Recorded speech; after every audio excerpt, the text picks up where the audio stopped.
बांग्लादेश के इस वक्त किस्मत के सितारे उल्टी दशा के अंदर घूम रहे हैं और पड़ोसी मुल्क भारत भी बड़े से बड़ा हथौड़ा जो है बांग्लादेश के सर पर मारता हुआ दिखाई दे रहा है। रूस और ऑस्ट्रेलिया से बांग्लादेश के लिए बहुत ही बुरी खबर आई है। बांग्लादेश के खिलाफ रूस और ऑस्ट्रेलिया ने एक बहुत बड़ा एक्शन लिया है। भारत के बाद अब रशिया ने भी बांग्लादेश को कंगलादेश बनाने की कसम खा रखी है। On religious and ethnic minorities in Bangladesh, Hindus, Christians and others.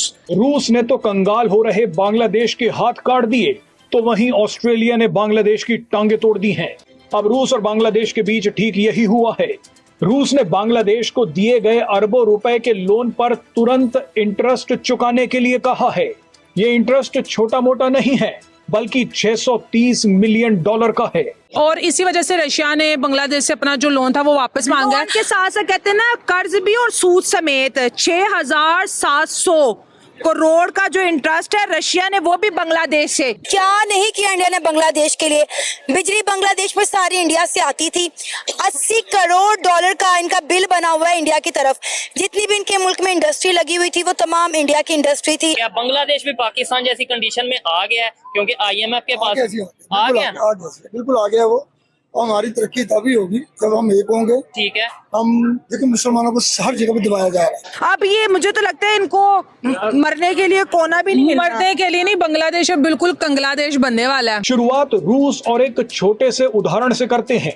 मान लीजिए कि आपने अपने दोस्त को कुछ पैसा उधार दिया, उस पैसे से दोस्त का काम भी निकल गया, लेकिन जिस दिन आपके दोस्त की नौकरी गई, आपने उसी दिन पैसा वापस मांगना शुरू कर दिया। ऐसी दोस्ती क्यों नहीं है कि एक दोस्त हमारे लिए आता है कि भाई तुमने मेरे दोस्त के साथ पंगा किया तो मैं तुम्हें नहीं छोड़ूंगा, पैसे वापस। ये जो सूरत बांग्लादेश में बनाई गई है ना, ये बनी नहीं है, ये इंटरनेशनली जो एस्टैब्लिशमेंट है उसने बनाई है। क्योंकि कोई भी इंटरनेशनल एस्टैब्लिशमेंट जो है वो ये नहीं चाहती कि कोई भी मुस्लिम मुल्क जो है अपने पांव पे खड़ा हो जाए। क्या बांग्लादेश इंडिया जैसी बड़ी इकोनॉमी का प्रेशर बर्दाश्त कर पाए? क्योंकि अब रशिया भी कह रहा है मेरा लोन वापस करो।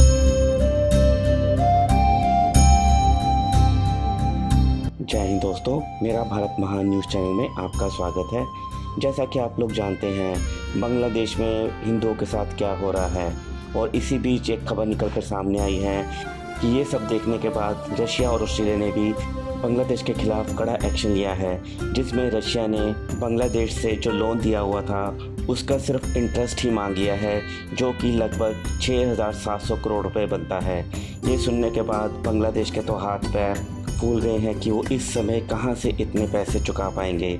ये देखने के बाद पाकिस्तानियों को भी शौक लग गया है कि दोस्ती हो तो भारत और रशिया जैसी, कि जब भी कोई देश भारत के खिलाफ कुछ भी उल्टा सीधा करता है तो रशिया सामने आकर खड़ा हो जाता है। ऐसी दोस्ती तो चाइना की भी पाकिस्तान के साथ नहीं है। आपको क्या लगता है? अपनी राय भी आप हमें कमेंट कर ज़रूर बताइए। तो चलिए दोस्तों, इसी टॉपिक पर देखते हैं पाकिस्तानी मीडिया का रिएक्शन। और वीडियो शुरू करने से पहले आपसे रिक्वेस्ट है, अगर आप चैनल पर नए हैं तो चैनल को सब्सक्राइब करके बेल नोटिफिकेशन के बटन को ज़रूर दबाइए। तो शुरू करते हैं आज का वीडियो। जय हिंद, जय Bharat. On religious and ethnic minorities in Bangladesh, Hindus, Christians and others. रूस और ऑस्ट्रेलिया से बांग्लादेश के लिए बहुत ही बुरी खबर आई है। बांग्लादेश के खिलाफ रूस और ऑस्ट्रेलिया ने एक बहुत बड़ा एक्शन लिया है। ये एक्शन ऐसे समय पर लिया गया है जब बांग्लादेश की अर्थव्यवस्था तेजी से नीचे गिर रही है। रूस ने तो कंगाल हो रहे बांग्लादेश के हाथ काट दिए, तो वहीं ऑस्ट्रेलिया ने बांग्लादेश की टांगे तोड़ दी हैं। शुरुआत रूस और एक छोटे से उदाहरण से करते हैं। मान लीजिए कि आपने अपने दोस्त को कुछ पैसा उधार दिया, उस पैसे से दोस्त का काम भी निकल गया, लेकिन जिस दिन आपके दोस्त की नौकरी गई, आपने उसी दिन पैसा वापस मांगना शुरू कर दिया। अब रूस और बांग्लादेश के बीच ठीक यही हुआ है। रूस ने बांग्लादेश को दिए गए अरबों रुपए के लोन पर तुरंत इंटरेस्ट चुकाने के लिए कहा है। ये इंटरेस्ट छोटा मोटा नहीं है, बल्कि $630 मिलियन का है। जब तक शेख हसीना सरकार में थी तो रूस भी चुप था, लेकिन जैसे ही बांग्लादेश में अमेरिका के प्यादे मोहम्मद यूनुस की सरकार बनाई गई, रूस ने भी अपना पैसा वापस मांगना शुरू कर दिया। जानकारी के लिए बता दें कि बांग्लादेश को रूस ने ये लोन देश का पहला न्यूक्लियर पावर प्लांट बनाने के लिए दिया था। आज की ताजा तरीन खबर यह है कि रशिया ने सिर्फ लोन नहीं मांगा, लोन के साथ इंटरेस्ट भी मांगा है। पहला इनका इंटरेस्ट बनता है 5,300 करोड़, जो कि अगले महीने में 6,700 करोड़ तक जा पहुंचेगा। बांग्लादेश के खजाने तेजी से खाली हो रहे हैं, क्योंकि हम अक्सर प्राउड फील करते हैं कि अगर हमने जियो पॉलिटिक्स में किसी की दोस्ती देखती है वो इंडिया और रशिया की देखी है।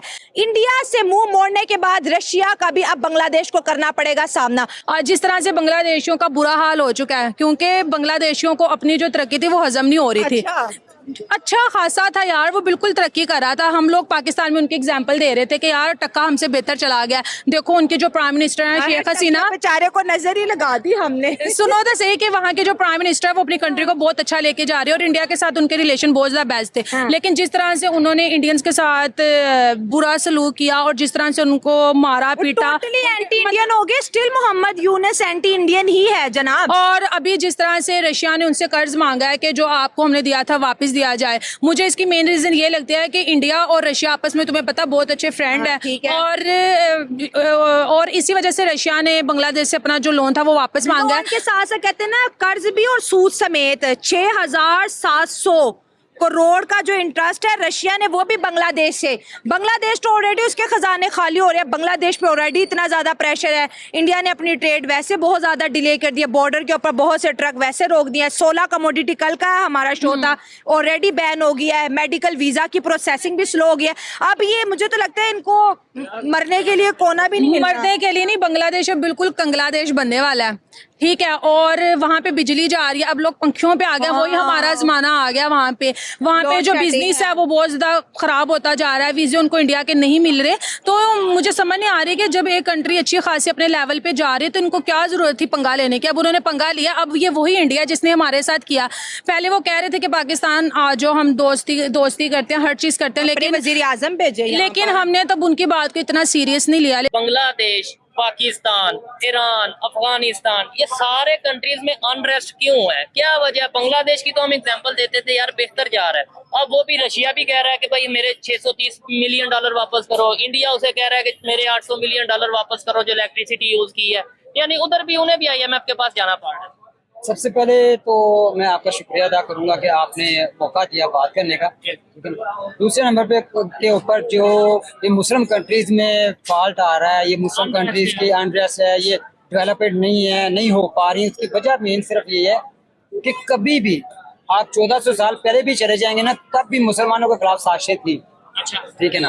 तब भी मुसलमानों को चीजों के ऊपर वर्गलाया जाता था और जो बिक जाता था उसकी वजह से मुसलमान पीछे चले जाते थे थोड़े से के लिए। आप जब देखते हैं 1400 साल पहले हम जाते हैं, हजरत उमर फारूक रज़ी अल्लाह तआला अन्हु का जिक्र करते हैं, तो उन्होंने एक इतना बड़ा इलाका, एक इतनी बड़ी सल्तनत कायम की, मुस्लिम रियासतें कायम की। नतीजा क्या बाद में निकला? जो बाद में आने वाले लोग थे, उसमें शिमर का मैं जिक्र करूंगा, उसने मैं की बात की। जब उसने मैं की बात की तो मुसलमानों की बर्बादी, तबाही शुरू हो। यानी कि यूनिटी नहीं है, आप ये कहना चाह रहे हैं। अच्छा, और दूसरा आपने ये क्या साजिश करते हैं? कौन लोग साजिश करते हैं? यानी ये बांग्लादेश के खिलाफ किसने साजिश कर दी कि अचानक बेहतर स्टेबिलिटी की तरफ जा रहा था, आज वो समझ ले बांग्लादेश से कंगलादेश या रोड पे आ गया ऑलमोस्ट।